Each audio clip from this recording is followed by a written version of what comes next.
Hello my friend, my name is Arash and I'm going to be your new English teacher from now on. But before we start, my request for you is to know why exactly you want to learn English and to set your goals right now. You may want to need to do some business globally. Excuse me. Or you possibly want to start studying overseas, who knows?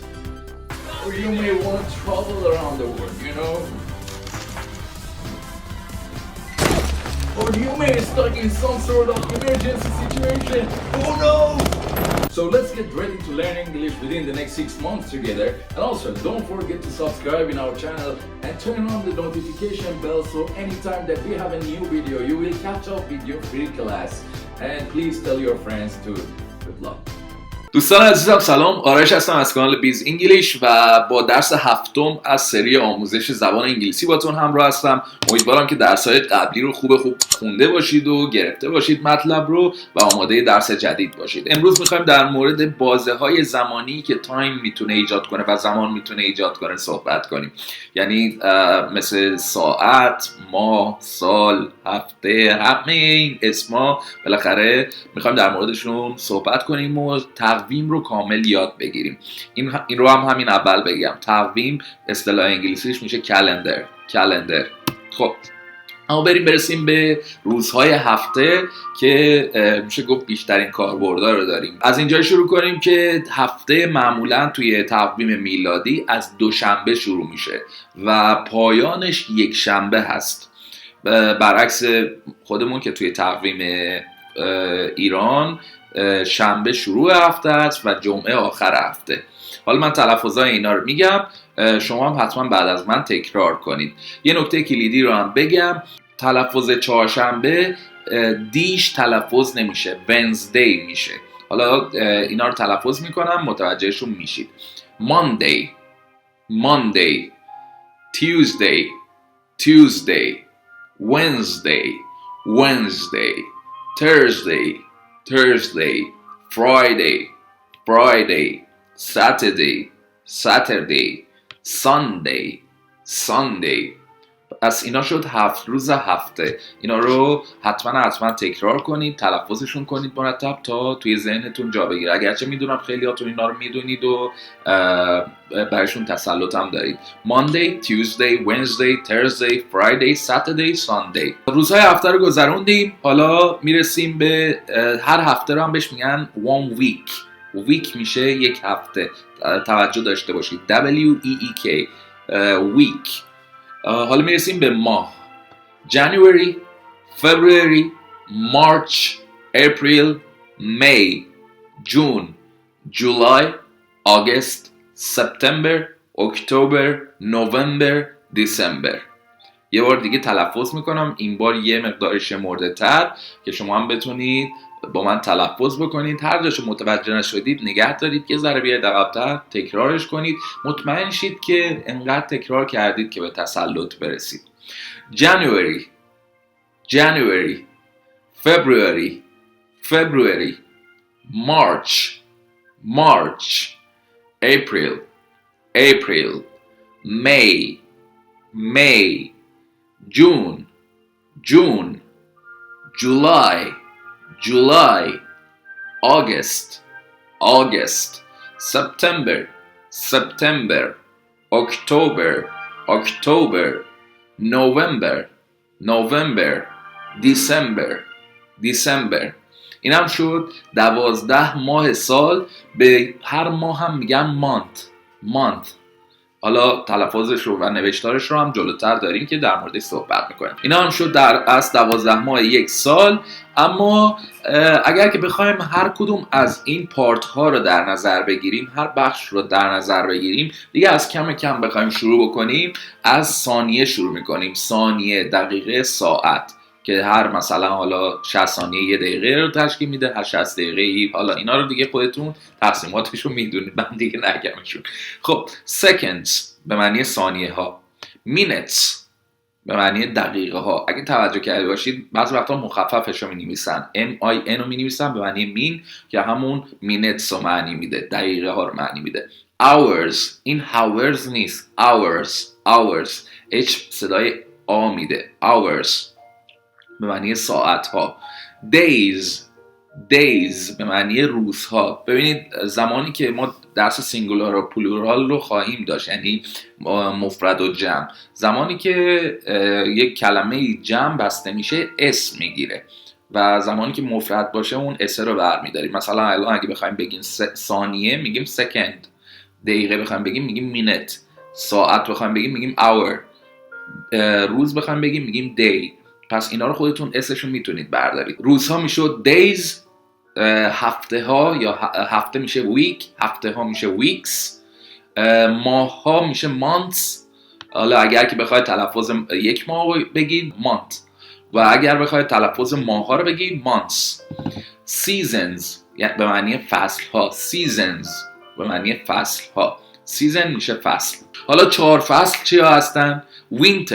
winter به معنی زمستان، spring.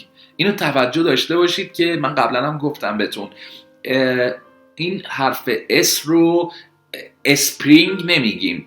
اسپرینگ در اصل تصور کنید که ما توی فارسی خودمون توی حروف حرف س رو سین مثلا تلفظش میکنیم، یعنی میگیم سین، شین، درسته؟ نمیایم توی کلمه مثلا از خود سین استفاده بکنیم، میگیم سیب مثلا، نمیگیم سینیب. درست میگم؟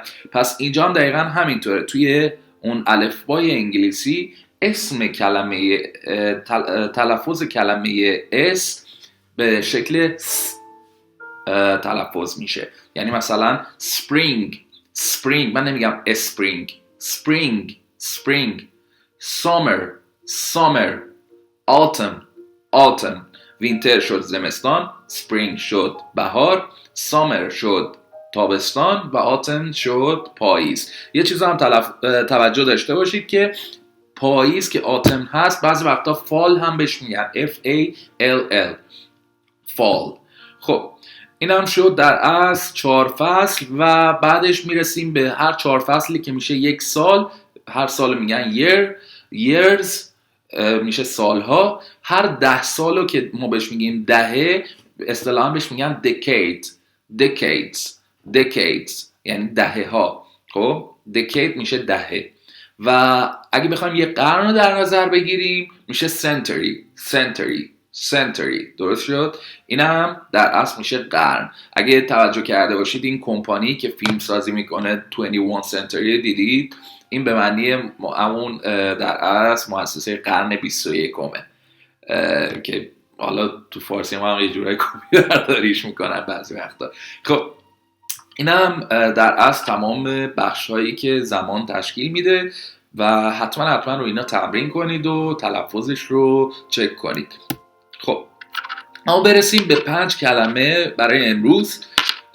میخوایم اعضای خانواده درجه 1 رو در نظر بگیریم.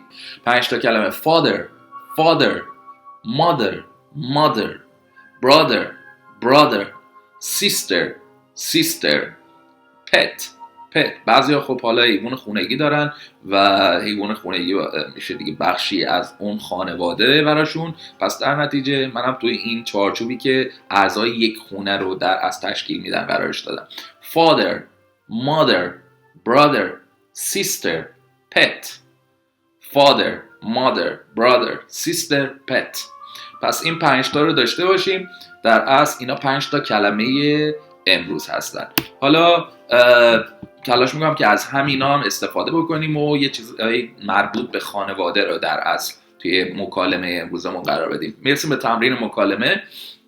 میخوایم از یه نفر بپرسیم که مثلا خانواده‌تون چقدر بزرگه، چند نفر مثلا اعضای خانواده و این چیزاست. How big is your family؟ یعنی خانواده‌تون چقدر بزرگه. We are 5. My parents میشه پدر و مادر. parents میشه پدر و مادر. father و mother هستن، اما parents که میگی یعنی پدر و مادر. ما تو فارسی خودمون میگیم اولیا، درسته؟ حالا به اولیا هم نمیدونم عربیه یا فارسیه، کاری باش نداریم. ولی خب and 2 siblings میشه برادر و خواهر. کلا برادر و خواهر فرق نمیکنه، میگن siblings. حالا برادر میشه برادر، sister میشه خواهر. My parents and 2 siblings. پس شد پدر و مادرم و برادر و خواهرم که دوتا. خب who is the oldest child in family، یعنی بزرگترین بچه خانواده کیه؟ child میشه فرزند. خب child میشه فرزند، children میشه بچه ها. خیلی ها رو دیدم این اشتباه رو بعضی وقتا میکنن، میگن children. خب یا مثلا اینو برمیگردن child رو میگن child، در اصل این child. who is the oldest child in the family. my brother is the oldest، برادرم بزرگترینه. متوجه شدید؟ اوکی شد. who is the oldest child in a family. my brother is the oldest. how big is your family. we are 5 my parents and 2 siblings. خب اینم در اصل درسی بود که برای امروز بود. حتما روی این کلمات کار کنید، روی مکالمهش میتونید تمرین بکنید. فراموش نکنید درس‌های جلسات قبل رو مرور کنید که از خاطرتون نپره، یا اینکه یک خلاصه نویسی بکنید که هر جلسه که میاد جلو در اصل اون یادآوریه رو داشته باشید و اینو در نظر داشته باشید که هر وکبی رو که یاد میگیرید، هر کلمه جدیدی که یاد میگیرید دفترچه داشته باشید و اون دفترچه رو هر روز مرور بکنید. این باعث میشه که فرض کنید اگر 21 روز این کلمات رو مرور بکنید، اونا دیگه میرن توی ضمیر ناخودآگاه شما نقش میبندن و دیگه همیشه باتون هستن، یعنی به این راحتی ها دیگه از ذهنتون نمیپره. اینه که حتما این کار رو انجام بدید.